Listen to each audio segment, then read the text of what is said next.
why your business isn't growing. And so we have our inputs, we have efficiencies, and we have an output. And so this output, most of the time for a business, is money, right? The issue that I continue to see is that people aren't clear on what the inputs are. And so taken to this extreme, I could say, okay, if no one knows that your gym exists, will you make money? No. So we have to get people to know that you exist. All right, step one, people have to know you exist. And so right now, part of some of your problems is that not enough people know that you exist. And so what do we do to increase how many people know that we exist? We get traffic, or we advertise.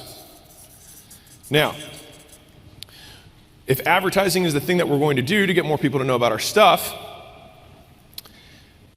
what is the primary method of advertising that you have right now? Now, for those guys who here read Leads, by the way, the book? Oh, neat. Thank you. Appreciate it.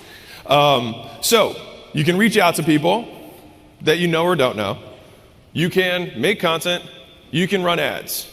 Or realistically, you can get an affiliate partner who does those things for you. But for everyone here, so we can make this interactive, who here only uses ads to get customers, or primarily uses ads to get customers?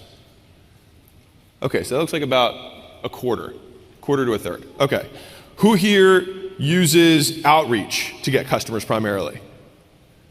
Oh, less. Okay, like 10%. Okay. Who uses making content to get customers? Interesting. That was higher than I expected. Who here has referral partners who refer you business on a regular basis, and that's the primary way you get customers? Okay, not a ton. Okay, so the reason this is so important is that if your business is struggling, or you're struggling to grow your business, then it means that if the first step in the chain for you making money is that people find out about the stuff, a lot of you guys aren't letting people know, and you haven't boiled it down to the inputs. So I'm going to come back to this page. If we have content as your primary way of getting customers, if we have paid ads, if we have outreach, and if we have referrals or referral partners, then we have to boil this down to the activities that we need to do in order to do more of it, right? So you're like, okay, I make content. So then the question is, how much are you making and how good is it? Now, I personally believe that for local businesses, the purpose of content is not to get customers, it is to convert a higher percentage of customers. Because most of the algorithms on these platforms are global. And so if you make content and you're in Idaho, and the vast majority of the people who see your content are not in Idaho, or not even in a 5-mile radius, who cares? Unless you want to go in the online thing, which is a totally different game. And so I see the purpose of making content as a local business owner as something that when you do reach out, or if someone does get referred to you, or you do run an ad, people click over to your page and they see if you're legit, or if you look friendly, you look nice, they look at the equipment, they look at the facility, say, oh, this place looks cool. Oh, it's right by where I live, or it's right on my way to work. And then they make a decision to move forward. So if you're currently making 0 content, super light lift, make some, like 1 a week, so you just look like you have a heartbeat online. Really high ROI for like 1 piece a week.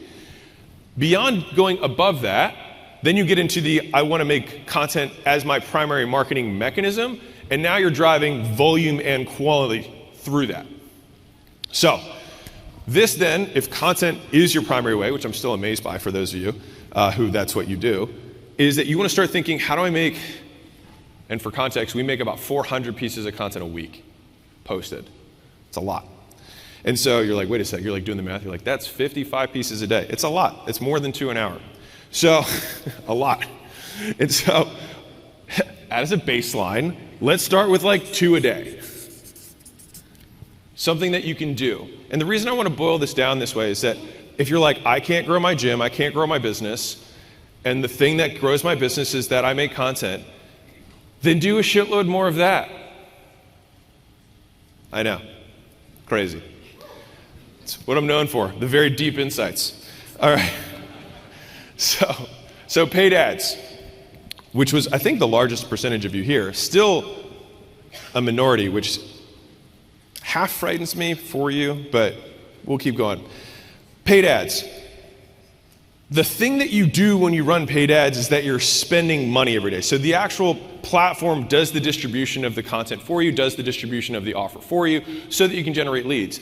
But the work of making paid ads that you do every day is in the creative. It's in scripting out the ads, thinking through the hooks, doing research on other ads that are working in the weight loss space, and thinking, okay, how can I emulate that? Part of that might be I have to learn how to use one of those phone editing softwares. Yeah, that's the job. That's work. That's how it works. And so for each of these activities, I'll give you my rule of thumb, which is that it's 4 hours a day. And some of you are going to be like, gulp, 4 hours a day? Yeah. You're trying to grow, right? Like I don't, we'll get to this in the second half of this talk, but if this is the input into the system that makes everything go burr, then this is the thing that makes you money. And everything that you're doing that's not this is not making you as much money as doing more of this. And for most small businesses, if you're under $100,000 a month, you just need to let people know that you exist. And some of you guys are concerned about your brands and things like that. The brand is 100% going to be delivered based on the quality of the product, quality of the service that you give.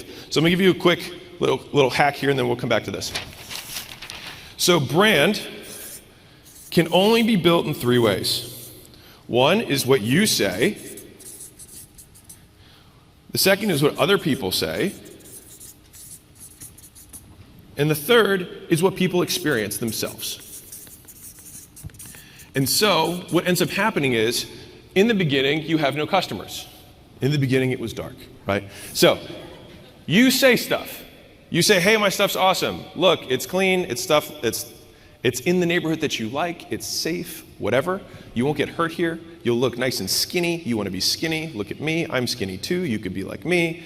So you say these things. Great. Then somebody will buy.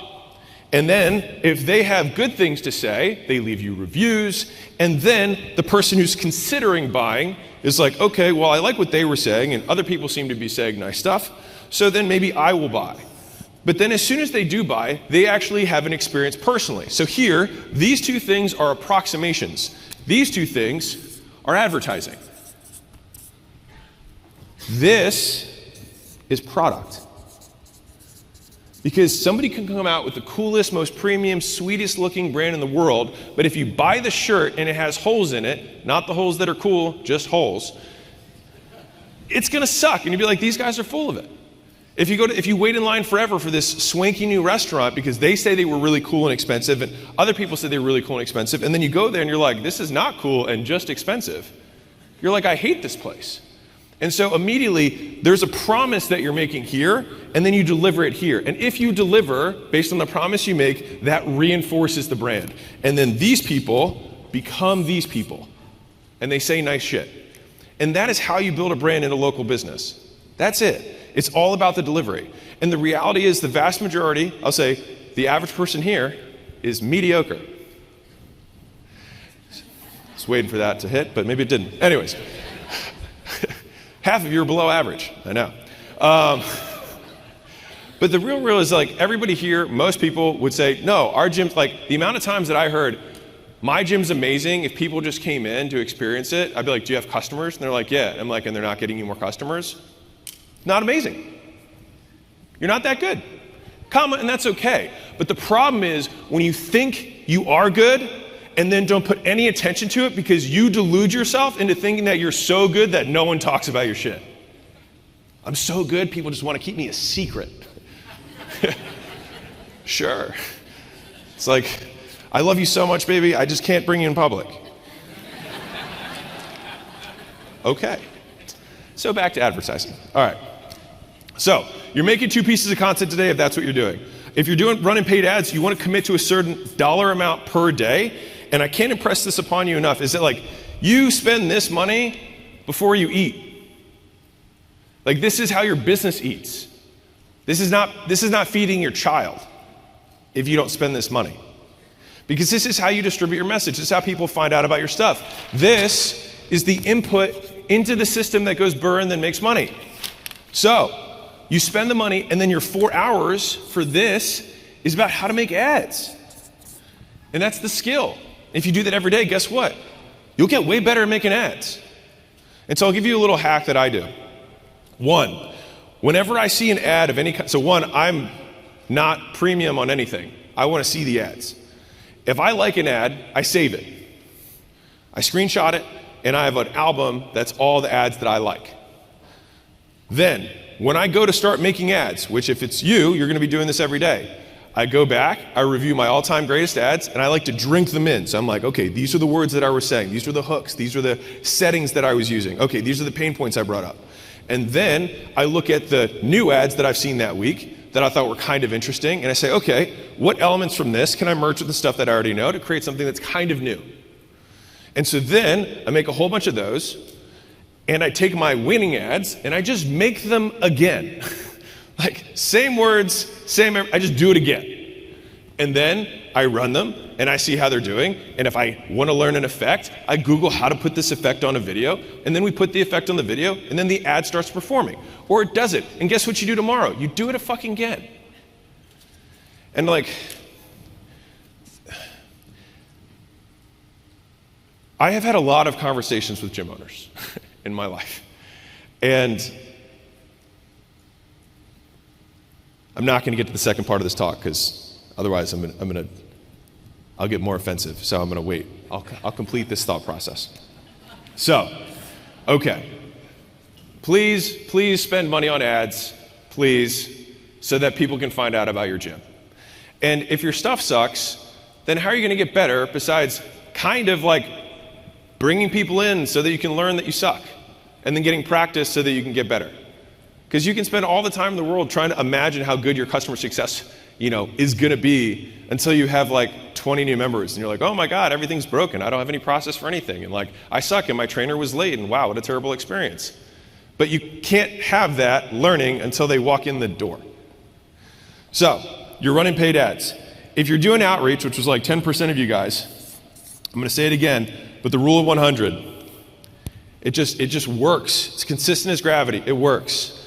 Problem is most people don't work, and so that's why they don't make money. They like to think about working, and they like to come up with excuses for other things that became, quote, urgent that never are. In a gym, there's basically no emergency. I remember I got a call at like 4:30 in the morning when there was a water main that broke pouring over my floor. And my trainer called me, and he was like, hey, we have an emergency. He said that, and I immediately assumed someone's dead. I was like, heart attack, someone's on the floor, and if that's the case, why are you calling me? Call fucking 911. But so he said that, and he's like, are you ready? And I was like, yes, just tell me. And he was like, it's a water main. I was like, well, what are you calling me for? I'm not a plumber. I was like, call a plumber.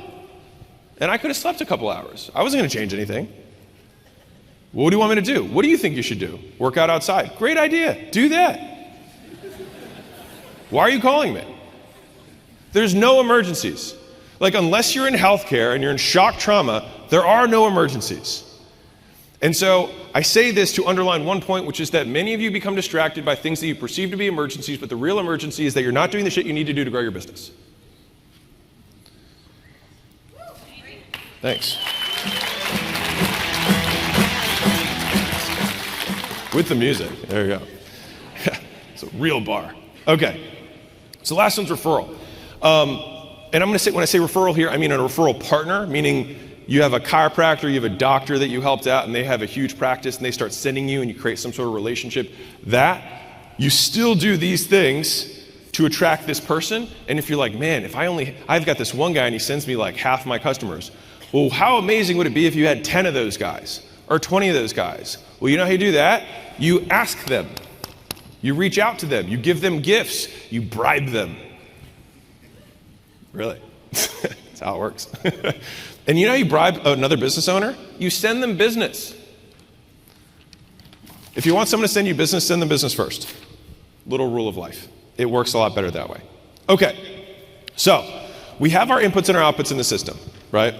So it starts with advertising. And for the vast majority of you guys, you are not advertising enough. That's it.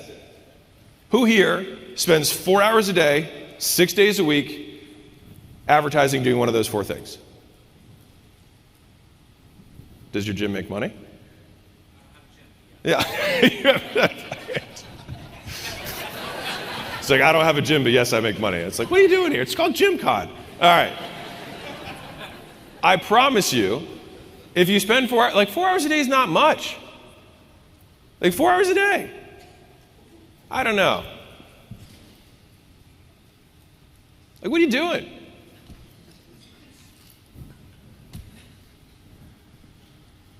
Why your business isn't growing? You're not trying to grow it. All right, cool. Well, I mean, we could just stop there.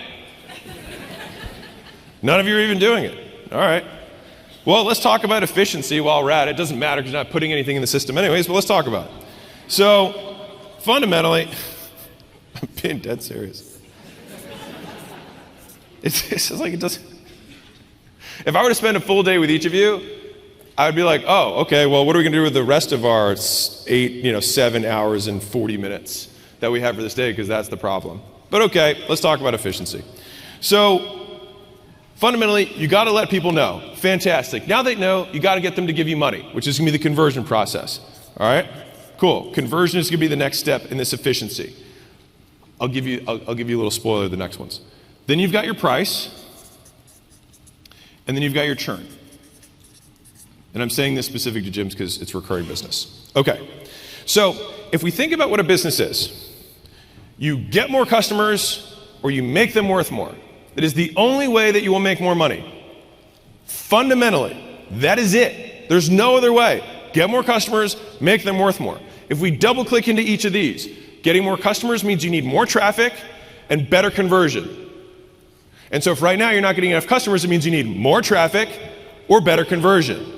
If you need to make your customers worth more, the only thing you can do to make them worth more is you raise your prices, you decrease churn. That's what you have control over. And so if you're like, okay, how do I make my customers worth more? Raise your prices, get them to buy more times. That's what decreasing churn is. Get them to buy for 10 months rather than 5 months or 3 months. And so the idea here is that once we feed the machine, this is the raw input, this is eyeballs, this is the activities that you do that get people to find out, then it's about how many of these things can we turn into money and how much money can we turn it into.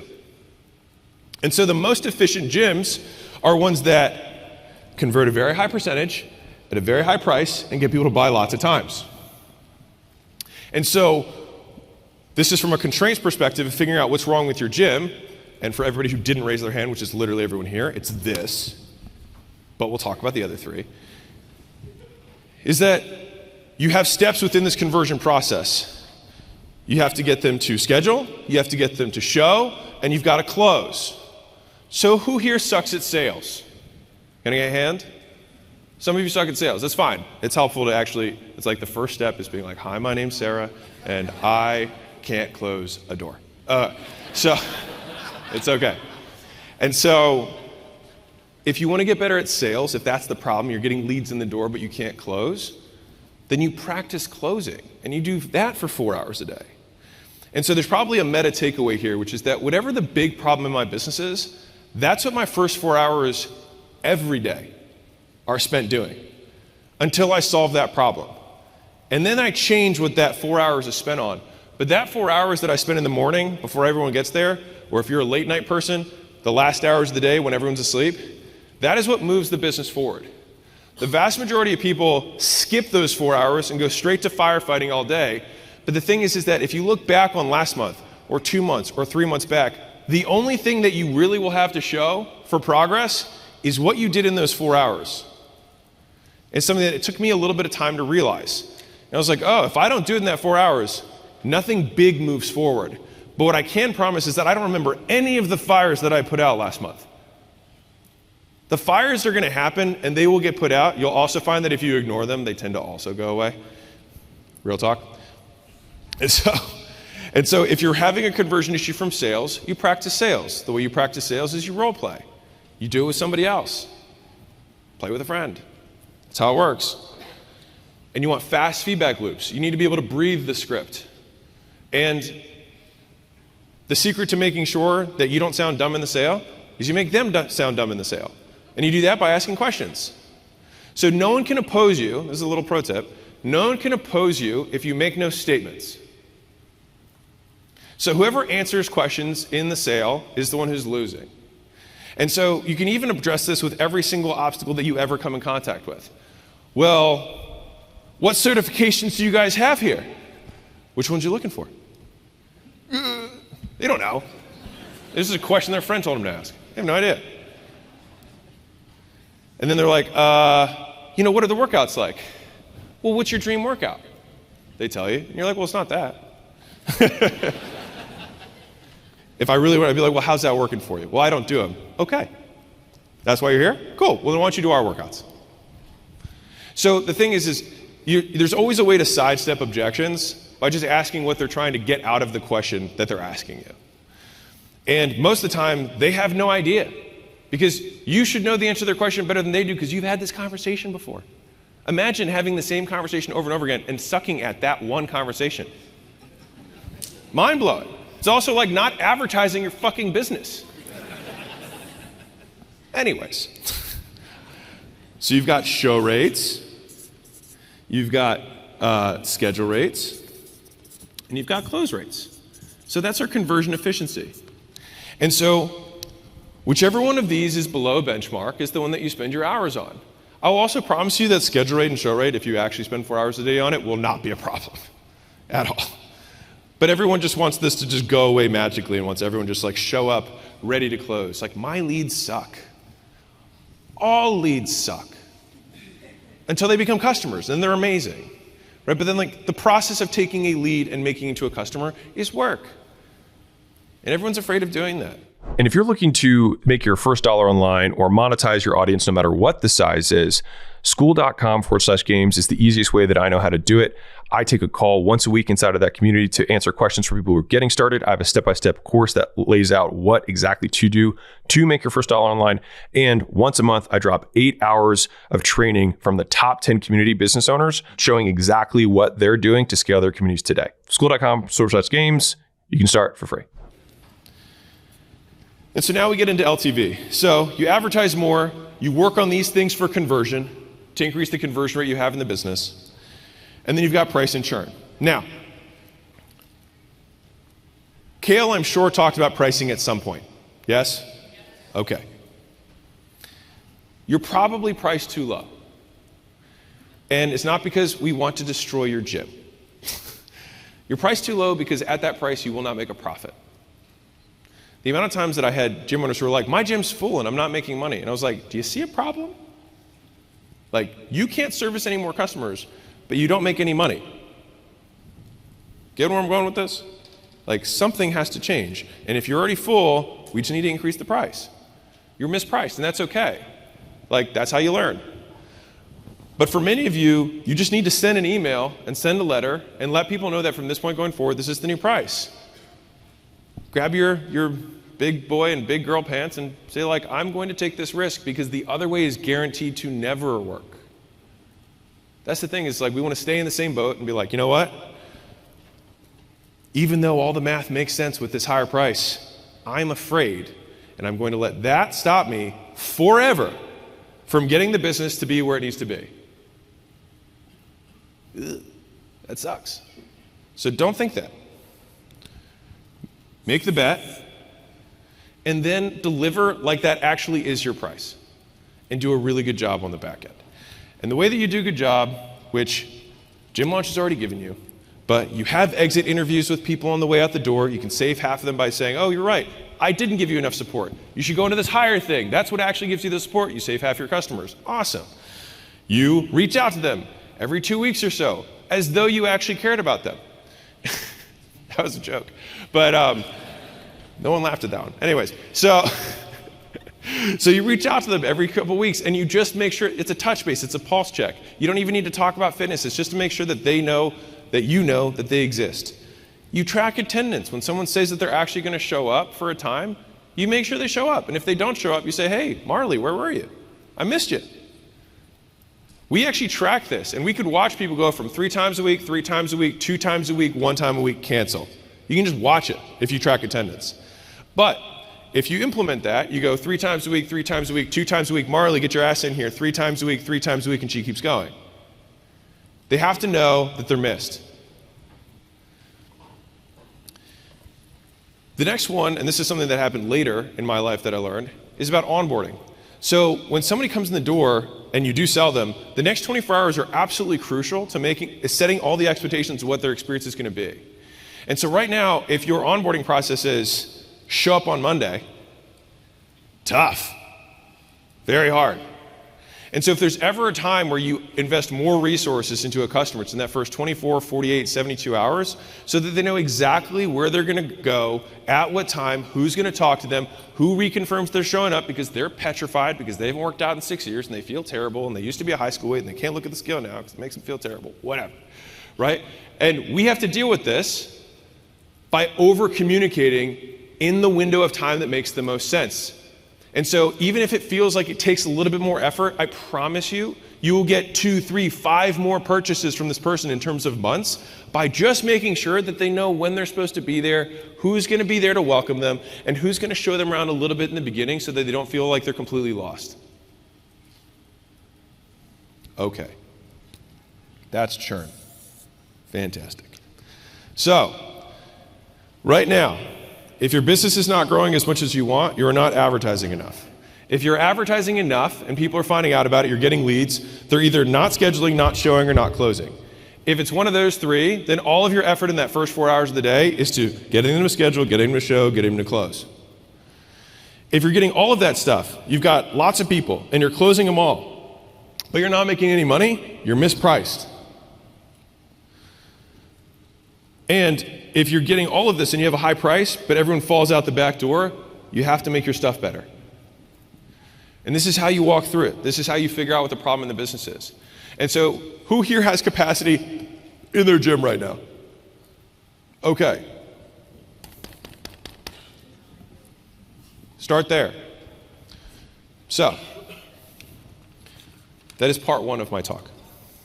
Everyone feel good about that? Okay. Thank you. So part 2 of the talk is reverse engineering your goal. And so the reason that I broke down the activities that you need to do into those 4 things is because we have to figure out how many activities equals 1 customer. So if you know that on average you post, let's say, 30 times a month. So you post 30 times a month. And from those 30 posts that you make, you get 5 customers. Which for most of you is not the case because you're local businesses and this doesn't work that way. But since that's what 20% of you are doing, we'll talk as though that's what happens. So if you make 30 posts, you get 5 customers. You could say for every 6 posts, I get 1 customer.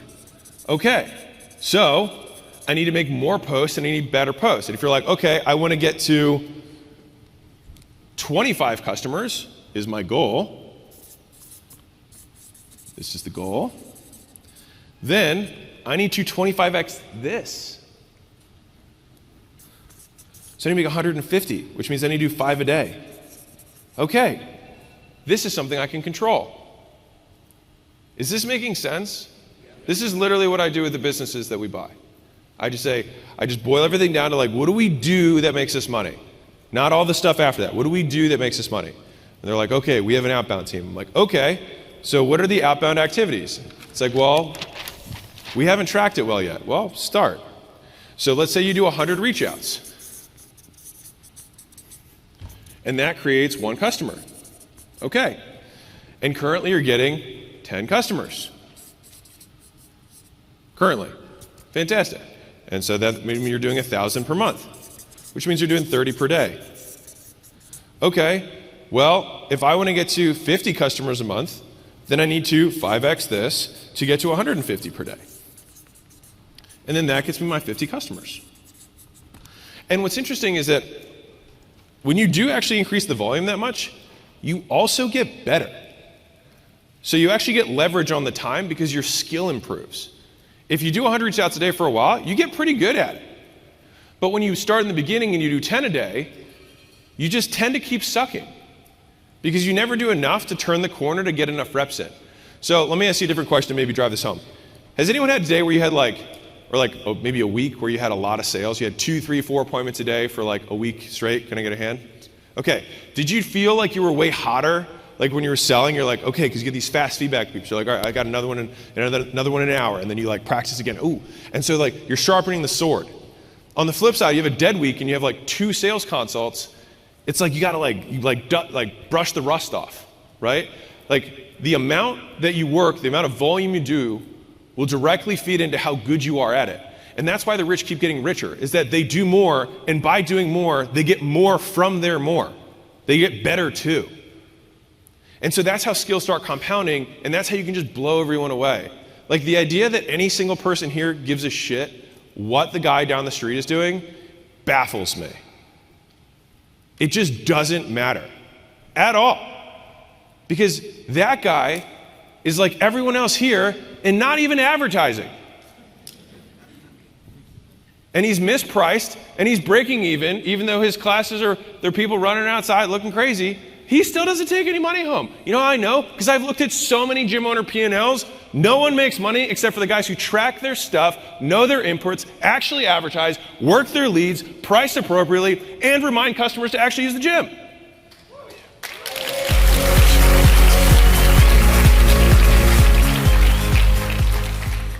It's just that the bar for winning is not that high.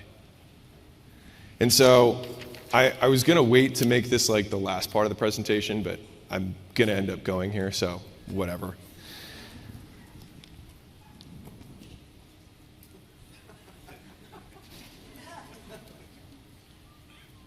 I don't understand why you don't do this. Because like everything you want is on the other side of you getting the business that works, that generates a profit, that keeps your customers happy, that provides for your team. Like everything that you want is on the other side of that. And you're on Facebook. And I don't get it. I don't get it. It's beyond me. And so, and this is the part that I said was similar between companies of this size. So I'm going to give you, hopefully, the highest ROI hack that you will only be able to do at this level, under $150,000 a month. You'll never be able to get this again. It will only happen at this stage. And so when I think about conferences and workshops and things that I've attended, you all have a lot of notes. You have a lot of stuff written down that you're like, I need to do all 7 pages of these notes. But we'll be real. You'll fly back, you'll put the notes somewhere, or that Google Doc will start moving down in the recency thing, and then you'll be like, oh, wait, what was I going to do? And so, realistically, you have like a sticky note that has like 3 things on it that you're actually going to do. Everything else, really great ideas, might not be what you need right now, because every business only has one constraint. And until you can deconstrain it, it will stay stuck. And then when you do that, it will grow until its next constraint. And that's how business works. And so I want to make sure that the 3 things on that sticky note are the right 3 things that will make you the most money. So, what if I told you that there were a way that you could get, right now, imagine your best employee. Who here has employees, just to make sure? Okay, thank God. Okay. So, imagine the best employee you have. If you could have twice that, would you make more money? Would you be willing to pay $1,500 a month? This isn't going where you think it is. $1,500 a month to get that employee, a double, a clone, if you will, of that employee. Would you do it? Yes. All right. So, the average American spends my numbers are going to be close, 24 hours per month on food. Food. As in going to the grocery store, prepping, cooking, cleaning up after yourself, consuming the food, and cleaning up after the dishes that you made. All of that, 24 hours a month. The average American also, so this is food, for cleaning their homes, spends, oh, you know what? It might be per week. I can't remember. I'll just say the 3 levers, and I don't remember the stats. But for cleaning, it's like 20 hours per month that people spend. And then laundry is like 19 or something. All of these on a monthly basis add up to 96 hours, which is what I actually remember. Between all the time you spend on food, all the time you spend cleaning, all the time you spend doing laundry, all the time you spend doing human stuff, like things for your human, this body bag you got to walk around in, right? Really annoying. No one can do, like, no one can go to the bathroom. Man, if I could delegate, like, going to the bathroom and showering, like, dear God, it'd be awesome. There's a point to this. You can get 96 hours a month back by paying $1,500 a month to get someone to make all your food for you, clean your house, and do your laundry. And hold on. And you would do this for the most valuable person in your business who's not your employee, it's you. You're happy to do it for them, but you don't do it for you because you don't want to waste money.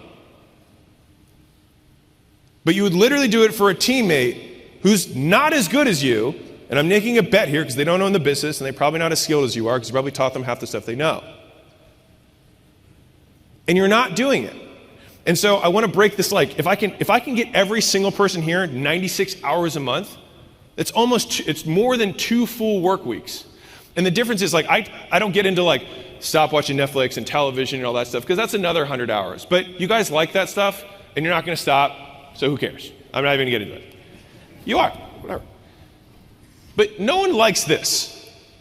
Now, if you like cooking, fine, that's leisure. But, like, prepping your food, prepping other people's food, going grocery shopping, no one's like, man, I just love grocery shopping. Well, some of you do, because you're fucking weird.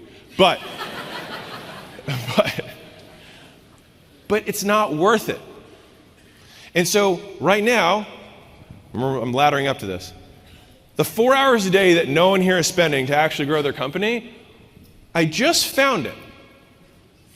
And for $1,500 a month, and I said you can only do this once. I can only outsource my food one time in my career. After that, I don't get the gain again. You're at a point where you have to start valuing your time and being willing to trade dollars for time. Like, if you had to hire somebody for $2,000 a month, you're like, oh wow, what a steal. But I'm asking you to hire yourself for another 96 hours a month by getting rid of all this stuff on your plate that's not making you money. And so when I go back to this idea of the stuff that grows your business is really straightforward. And so I was racking my brain. I was like, why don't people do this? And maybe you're tired, maybe you're distracted.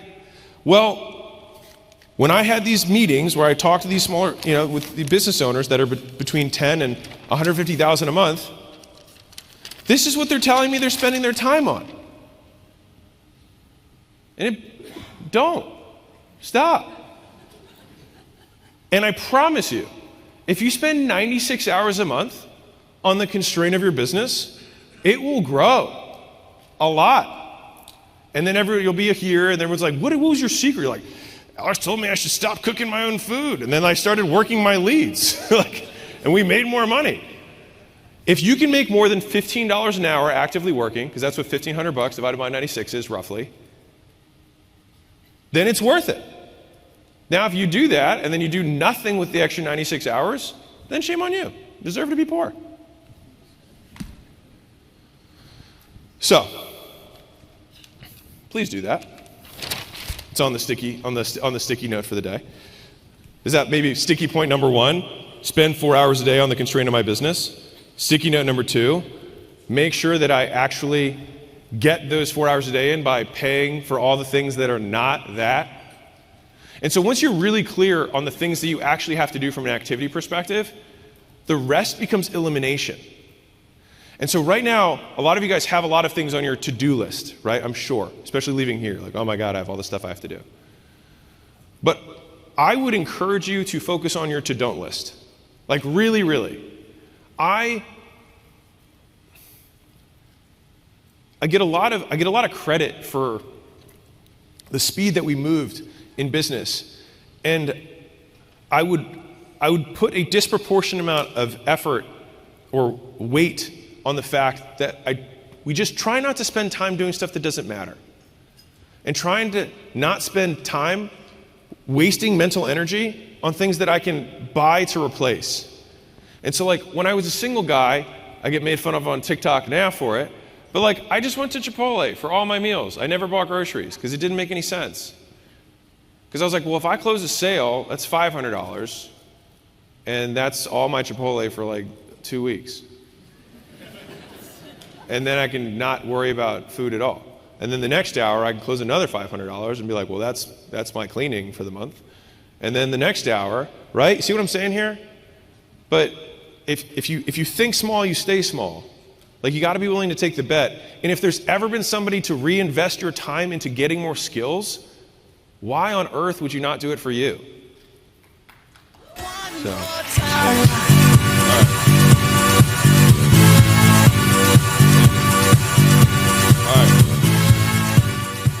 Okay, so I'm going to do two more. Okay, I'm good. So I'm going to do two more quick topics. So one of the things that I prided myself on was buying education, buying experiences, buying help to move faster. And anyone here have a client that you're like, they're just an amazing client? I could have just said like, run that way and just eat less, and they would have just succeeded. Any like hands if you've had that client? I love that client. They leave the best testimonials. They're the great before and after pictures. On the other hand, who here's had Susan? You already know Susan. We all know Susan, right? Susan has a slow metabolism, all right? She has very bad genetics. And big boned is, everyone in her family is. And, she's been to a couple doctors. They gave her some medications, and nothing's worked. And when you start, she's already blamed 9 people for the fact that she cannot control this. Being real, how do you think you get fat? This. Just this. This one activity. That's it. And she's blamed every other person on earth for the fact that she can't stop doing it. Some of you guys are Susan with your business. You're not this person who can go watch a YouTube video and immediately execute everything and be an amazing client. You're Susan. You're saying my market sucks. My leads are bad. Like the price change didn't work for me. My churn's high because people don't value my product. Duh. And so it's just this loser victim wanting to buy things only to prove that it won't work for you so that you can be self-affirmed in the fact that it's not your fault. It's ridiculous. It's Susan. You're Susan. Susan sucks. And the thing is that if even one of you is like, you know what, I do kind of do that. My goal of every time I get into anything that's education-based has always been to not be a success story, but to be the #1 person they have ever had. And to be real, I was like, because it's about me, not you. I will win. I don't care if they're a mediocre teacher. I'll still learn it. And I'll still out-execute them, and I'll get better than they are at their own thing so that people start asking me to teach them. And that's more or less happened in my life. But the idea that you can have, there's no savior. Gym launch is not your savior. We're not going to save anybody. We'll tell you the stuff that you need to do, and if you actually do it, you'll win. But the if you actually do it is the part that most people suck at. And so I'm trying to give you these hours things of like, okay, buy 96 hours back. And trying to give you this stuff of don't go into anything with the idea that you want, if you ever buy something with the intention of proving that it doesn't work, shame on you. It sucks. What a terrible way to live. Go into it trying to be the person who gets so good that the business asks you for advice. And I don't know when something snaps in you, but like I've seen it happen. I mean, there was a gym owner years ago who was a Susan, just moaned. It's all I'm moaning, just moaning all day about his life. And I remember hopping on a call or being a little bit rougher than I normally am. And he snapped out of it. And then he became one of the top gyms, and then we hired him on. Same guy, same information, completely different perspective on how he chose to execute it. And so if you, so many here, who here got into fitness because you like fitness? It was a passion of yours. Right, you need to start learning how to love business. Because if you treated your business the way you treated your body, you make a shitload more money. And so one of the interesting things about the fitness space is that I see the posts, I actually see a lot more of your guys' stuff than you guys think, where you make these posts about being disciplined, right? About doing the hard work when no one's looking, right? That's right, day 72, still cranking, still out here 4 a.m., getting it in. But it doesn't make you tough because you like it. What makes you tough is doing shit you don't like. And right now, you don't work your leads. You don't follow up with customers.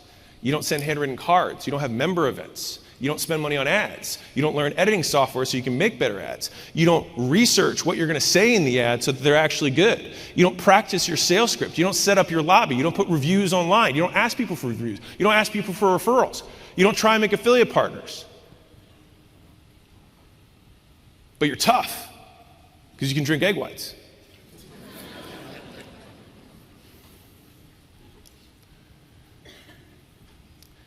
The only person you fool is you.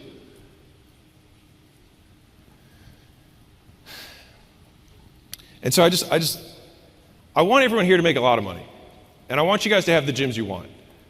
And believe it or not, the gym business has not changed. You still have to promote it. You still have to convert those leads. And then when they come in, you have to price appropriately so that when you're at capacity, you're making a lot of money. And you have to do whatever you can to keep people. That's not going to change. It's just your dedication to the execution of it that will. And so I'll bring up my second to last point, depending on when they kick me off. Your team sucks.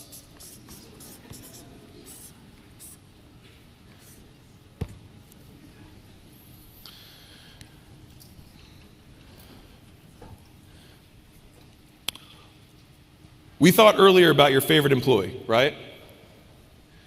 Now picture your least favorite employee. Also Susan. Susan sucks. So Susan, everybody got Susan in their mind, that one person that you're like, it's our second quarter in a row. I think she's going to turn the corner. Yeah, I mean, she can be tough sometimes. Yeah. Fire Susan. Please, fire Susan. She's not going to turn around. She's not going to make your business better. What you see is her best behavior. Her best behavior.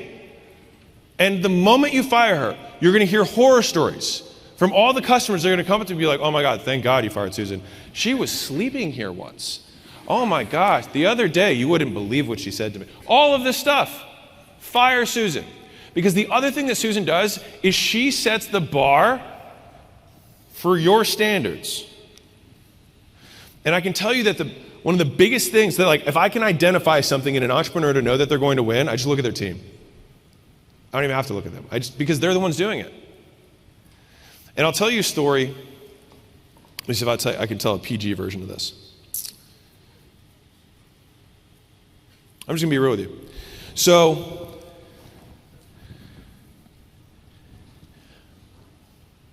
when I started talking to private equity groups to consider selling a portion of Gym Launch so that we could reinvest in some of the stuff that you guys will see soon. It's dope.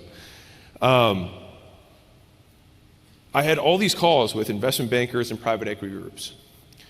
And I remember so starkly the contrast between the quality of the questions that they were asking and how intelligent every single person on their team was compared to my team that I had built. And we built, $50, $100 million business. Not bad. But they were going to go make an extra $3 billion. And it was this moment where I was like, oh, there's just more levels. It just keeps going. Steve Jobs spent the vast majority of his time bringing in talent.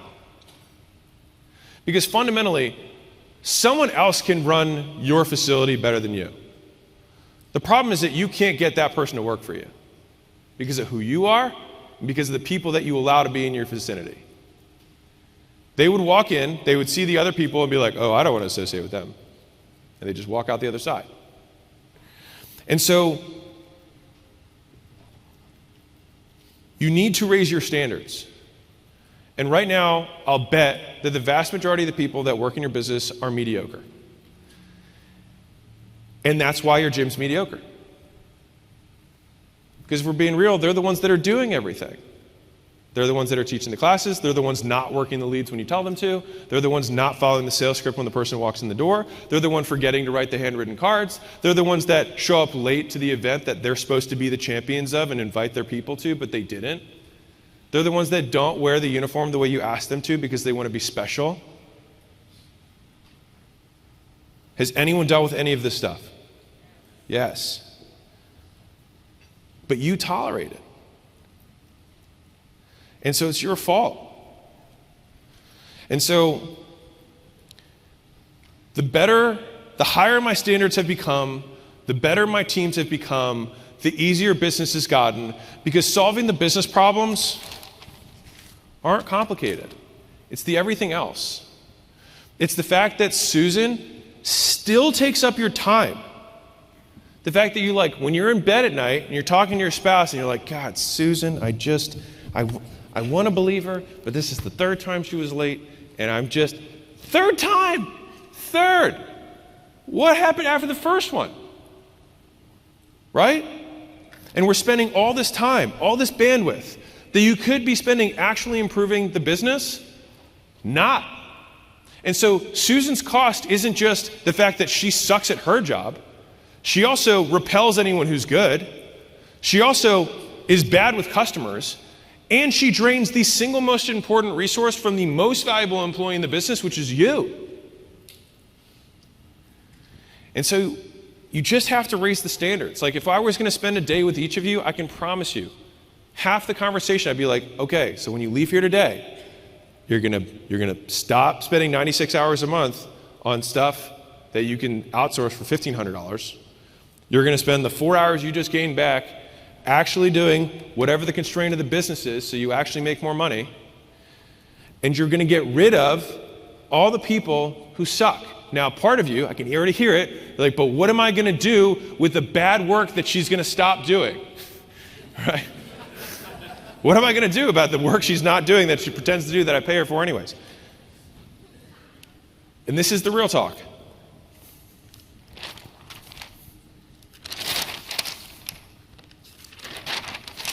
I'm burning through these pages. I would say you can say it with me, but we're going to mistime it. It'll be really messy. So you can just think it with me. Double time. So this is a concept that I have spent almost my entire life living by, which is that I spend half my day working tomorrow's job, and the other half of the day working my day job.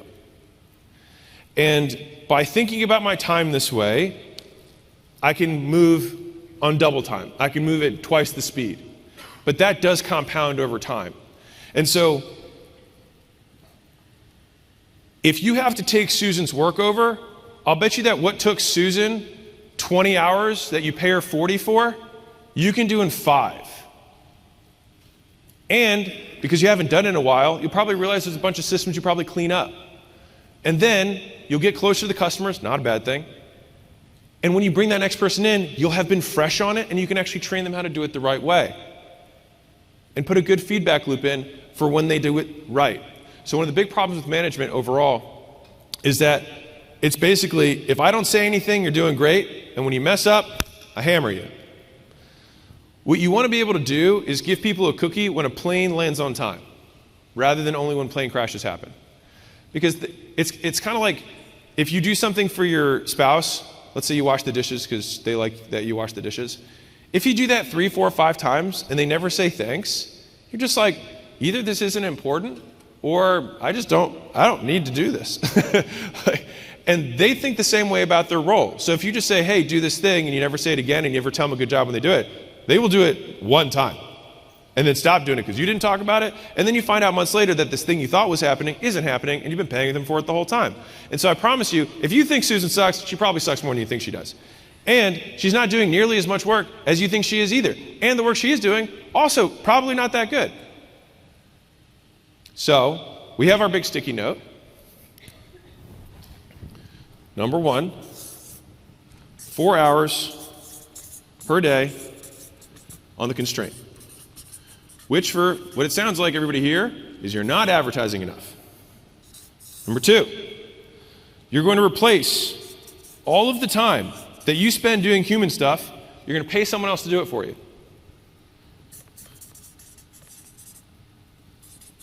So I'm going to say replace hours with vendors for human stuff. 3, get rid of Susan. But here's the thing. I say this, we laugh, we have a good time, you get on the plane, you go back, and guess what you don't do? You don't get rid of Susan. So let's explore this. You don't get rid of Susan because you're afraid of the conversation. And not the way you think it is. Not like you're afraid of Susan. I'm not afraid of Susan. Yeah, I know. I know you're not afraid of Susan. To some degree, you like Susan. Susan was there in the beginning. You know, she hasn't been always the best, but she's been there for you, you know? And you care about her as a human being. And you're like, I don't know what Susan's going to be able to do. I don't even know if she'll be able to get a job after this. Imagine no one wants to hire Susan, and that's what you're afraid of. You're like, so I'll do it. And so you then decide, you know, I'm just going to have a talking tour with her. That's what I'm going to do. I'm not going to I know Alex said this, but I know better. So I'm just going to tell her she's missing expectations. And it's not her fault. It's not your fault, Susan. I haven't been a good communicator, and I haven't been clear about it. And it's okay. This is good. This is communication. This is how we get better, right? You have this whole talk, and Susan keeps sucking. We laugh. But this is what's going to happen for 90% of you in the room. You're not going to do it. And so the reason the vast majority of business owners stay mediocre, stay small, is because they can't make the hard call. They can't say, I love you, Susan. I also love every other person who works in this business and all of the customers, and so I have to let you go. And I still love you as a human being. And then you're like, wow, that felt great, jeez. And then you look and you're like, oh my God, she did this all wrong. And then you have space to go bring someone else in who's right. Because the process of building the gym is that you learn all the roles, you do them well, you train someone else to do them, and then eventually, if you get all those people right, you don't have to do anything. And you can own the asset. And then you can do it again. As a side note, I haven't seen anybody scale brick and mortar chain service businesses without having an operator that has a profit share. I'm just letting you guys know. It's just what I've seen. It's usually 10 to 20%. They usually make somewhere in the neighborhood of like 75 to 100,000 a year. So if right now you're like, I would really like this thing to just be an asset that makes me money, until you can get to that point, it's not in the cards. Because somebody who really can run the business is going to make 75 grand to 100 grand today to do it. And so you need to get everything so dialed that they can make that and you make money. That's how it has to work. So I'm just telling you guys right now, because the amount of you have seen this one too, my gym's making money. I just signed a lease to my second location, even though I was literally not profitable 4 months before gym launch. Santana's seen it. You've seen it a lot of times. A lot of times. Don't be that gym owner. Get it so that you are bored out of your mind for months on end, and you keep hitting KPI, you keep growing, you keep becoming more profitable. If you can't leave the business for 6 months and it still grow, you are not ready, the business model isn't ready. Now some of you are like, man, that's a really high bar. Welcome to growing a legitimate business. It's what it is.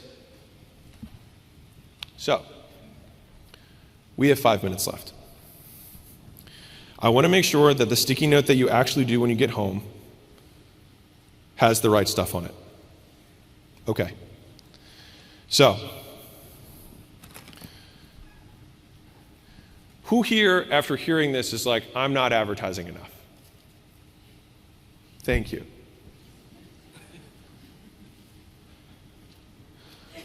Who here is going to get rid of all the human stuff for $1,500 a month so they can do that? Thank you. And who here, for the love of God, instead of wussing out and pretending like you're making progress and saying that you didn't communicate when you really know that Susan's never going to make it, and maybe you just have to say, I'm not good enough of a manager. And you just have to say, I'm not good enough of a manager. You're amazing. I suck. Either way, it's not working because I can't fire me. I still got to be here. Sorry. Full credit. That's a Layla quote. For the love of God, get rid of Susan. And I'll give you a belief that I have about talent, which is that you absolutely can train anyone to do anything. I believe that in my core. The question is whether it's worth it. Like, I think everybody here could be a neurosurgeon if given enough time. It's just that who's going to pay for that? And some of you would take a while. Like a while.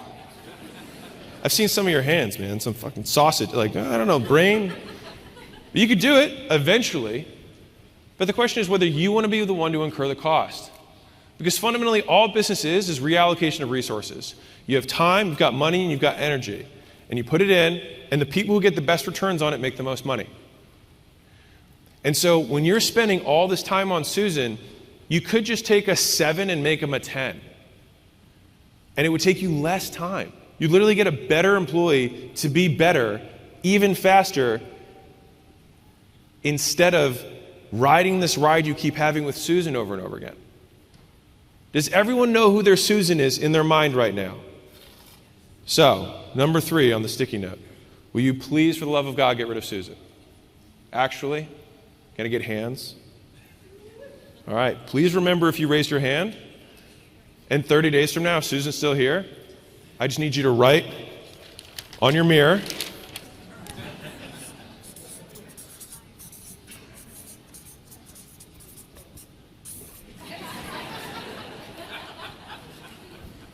and just accept the fact that you can't have hard conversations and you will never grow your business. You're in a service business. Service businesses are people. It's culture and training. All of those are interacting with others. If you cannot have a hard conversation, which I define a hard conversation as something, it's easy to have a hard conversation with someone you hate because you're like, I've been waiting for this. I hate this guy. Yeah, Todd, you know when you're taking all those pictures of you shirtless in the bathroom? Yeah, customers didn't like it. But I've been such a good, yeah, gotta go. Sorry, man. Totally believe you, think you're amazing. Be awesome. And you're like, I hope that guy never calls me again. Easy if you hate the guy. Hard if you like the person. But like, this is what being a grown-up is.